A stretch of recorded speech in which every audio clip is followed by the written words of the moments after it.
So, my friends, it is Boxing Day. Did you all get some cool stuff for Christmas? I got a surprise PC, which was actually a surprise. I also got some cool presents for other people. I got a hat for my pet sheep, and she just loved it. Are you Santa's little helper? You Santa's little helper? You are, aren't you? Now, you may think that's a look of hate, but no, it isn't. That's a look of, damn, I got what I wanted. And she hates that. You should see what happens. I bought her some socks as well. You should see what happens when you put socks on dogs, because that is fantastic. I didn't record that though. Anyway, as much fun as Ella Boo is having right now, trying to get 5 socks off. That's right, I even put one on her tail. If you got a PC for Christmas, you're probably having even more fun. And in fact, I don't know why you're not playing it right now. If you didn't, and you're looking for a PC in the Boxing Day sales, or at some point in 2017, I'm going to answer the most important question you've ever had, which is, what is the best PC for 2017? This PC may be it, or maybe not. Who knows? Because I don't know what budget you have for these things. I was inspired by Linus Tech Tips video a little bit for this video. A very good review channel, by the way, if you want to watch something about PCs. He's got pretty much everything on there. But he did a video on the best parts you could buy for different price points, and I figured instead of going, oh, this is the best PC that you could possibly buy, I'd choose a mid-price PC. This is the Gladiator Apocalypse Mark II, and then try and customize it or suggest how you could change things to different price points. It is worth noting, Gladiator have sponsored this.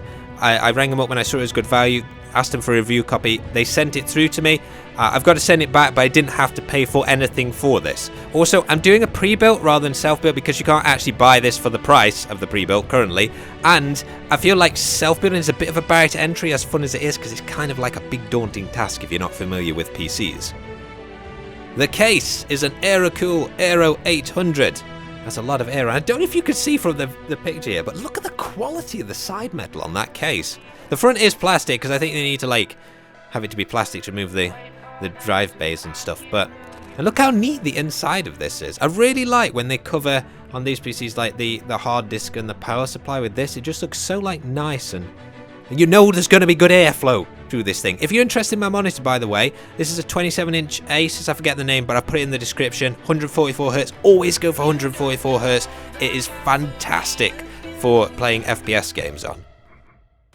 The motherboard is an Asus B150M Pro Gaming motherboard, which is actually a very good one.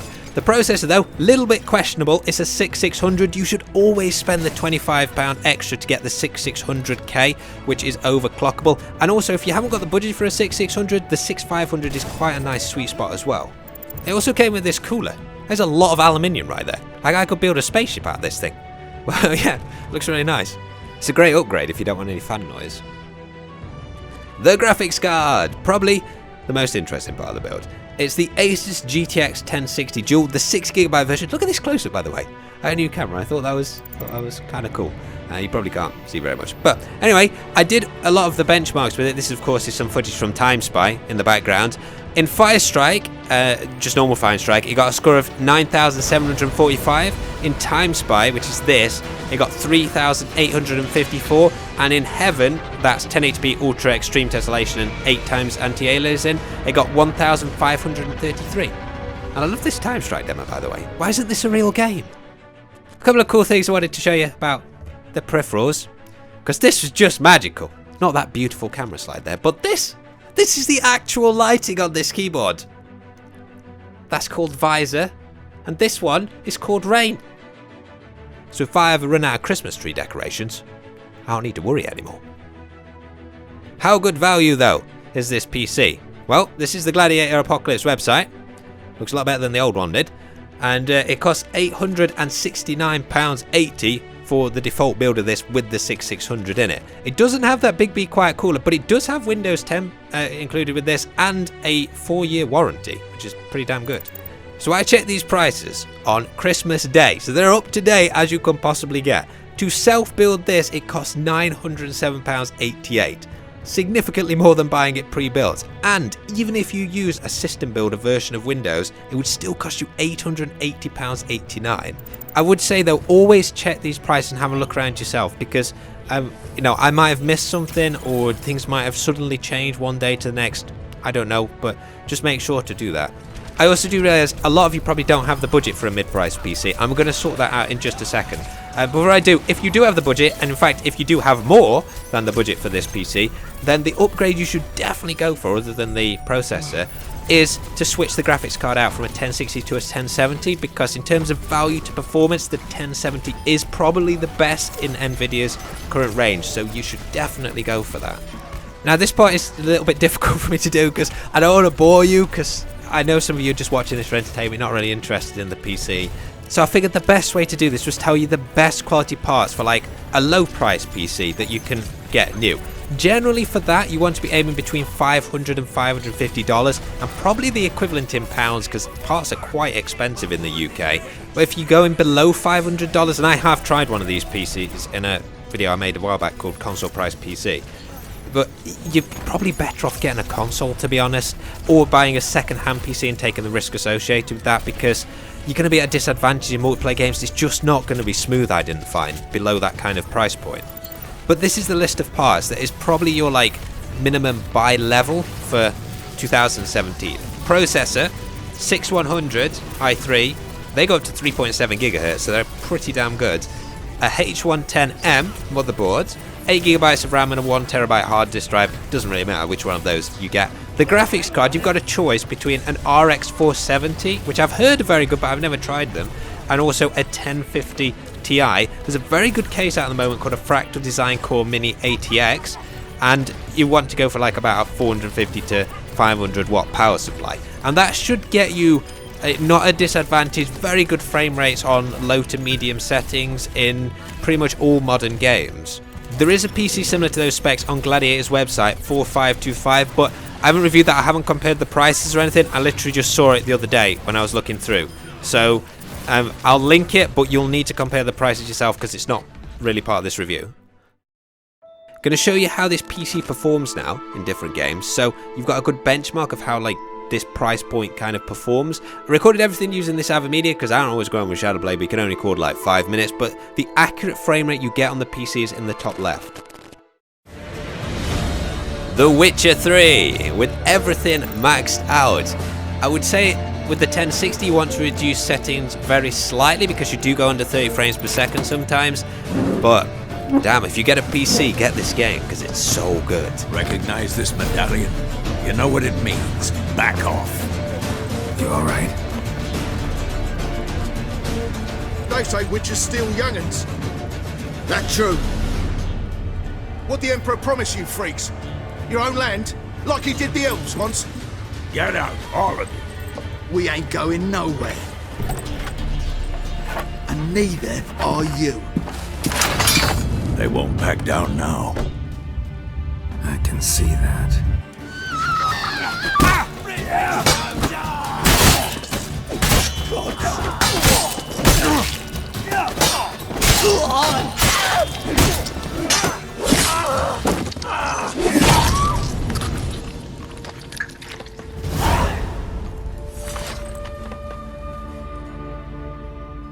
It's all right. It's over. Leave me be! Get away! See his face! God save us! Be gone. And don't ever come back. You know, I had a dream about you recently. Knowing you, it was probably filthy. Just the beginning. But then...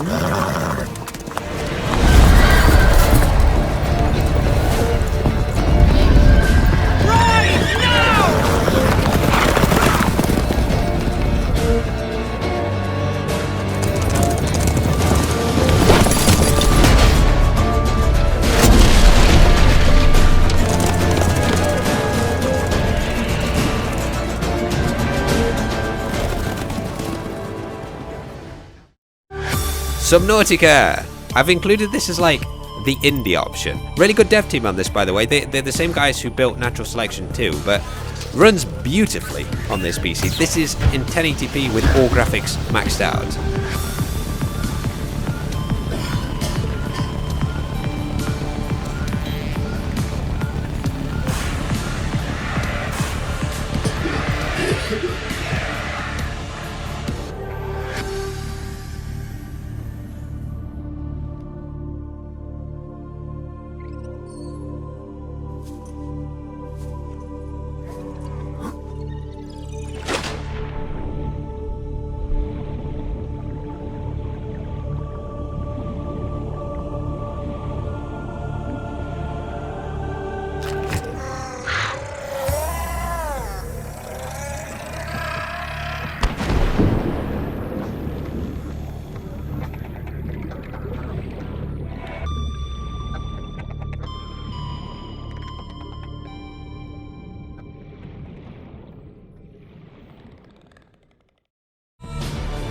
Arma 3! Ever wanted to know what lag truly feels like?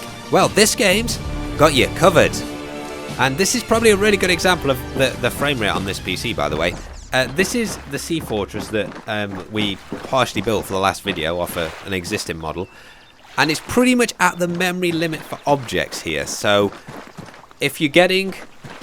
This is basically as bad as the game will perform at 1080p with all the graphics set to high. It doesn't really matter what PC you play on this. Like, it could be an insanely powerful one. You're still going to get fairly bad frames per second because the game just doesn't use your graphics card and your processor. But it is becoming 64-bit soon, so these things may improve in the future.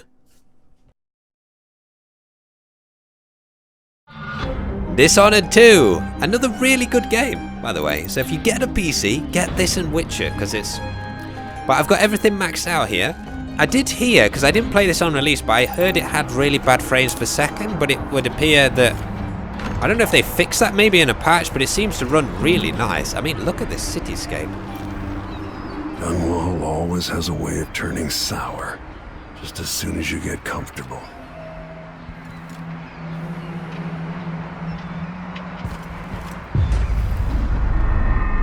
Delilah took away the mark of the outsider.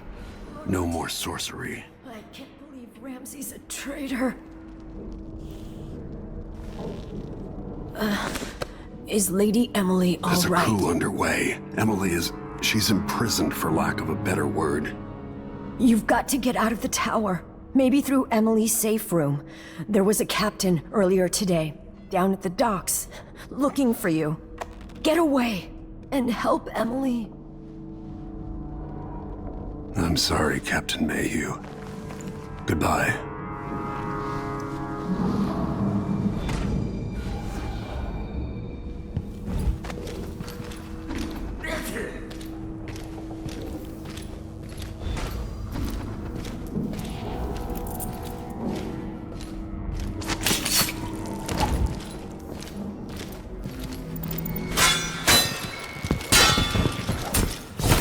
That's Corvo with time! I'll bring your head to the Duke!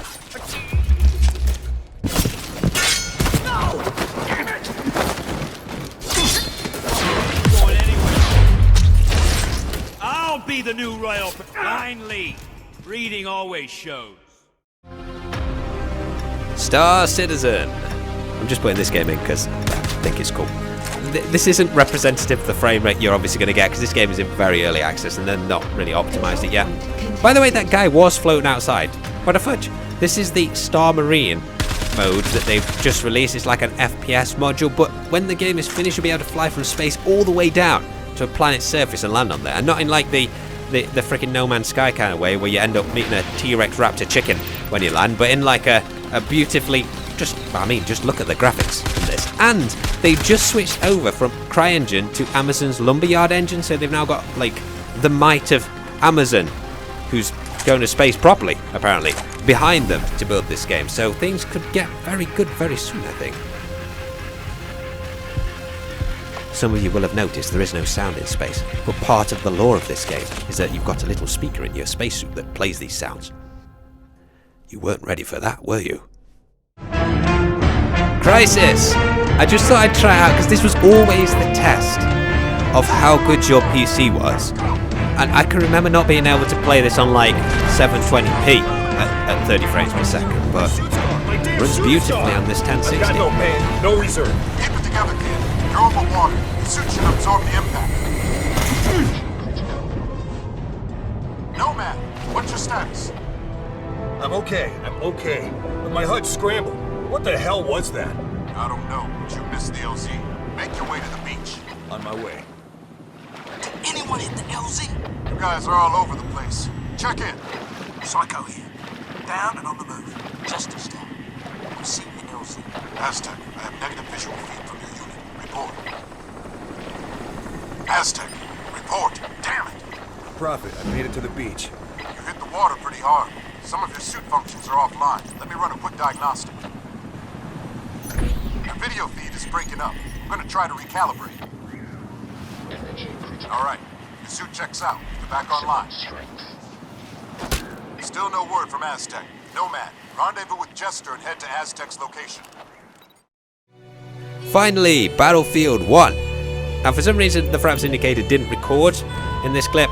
Probably something to do with Origin in-game, but I didn't realise until the PC had gone back, so couldn't really fix this. To give you a good indicator of how this PC performs, I tested on the laggiest map in the game, which is Amiens, with everything maxed out, and I was getting very occasionally a drop below 60 frames per second. And that was usually like in an absolute massive battle in a 64-player server. But the vast majority of the time, I was getting between 75 and 95 frames per second, which is very, very good. And it looks absolutely beautiful. The nose of the train, multiple. Okay. That was cool. Oh, you are at the nose of the train? Yeah. God, you're getting in there, mate. You know me, I like to get involved. There's loads of them there. If it's not YOLO, it's not right, Sada. Is that a Panzer? God, I wish I spoke German. A Panzer?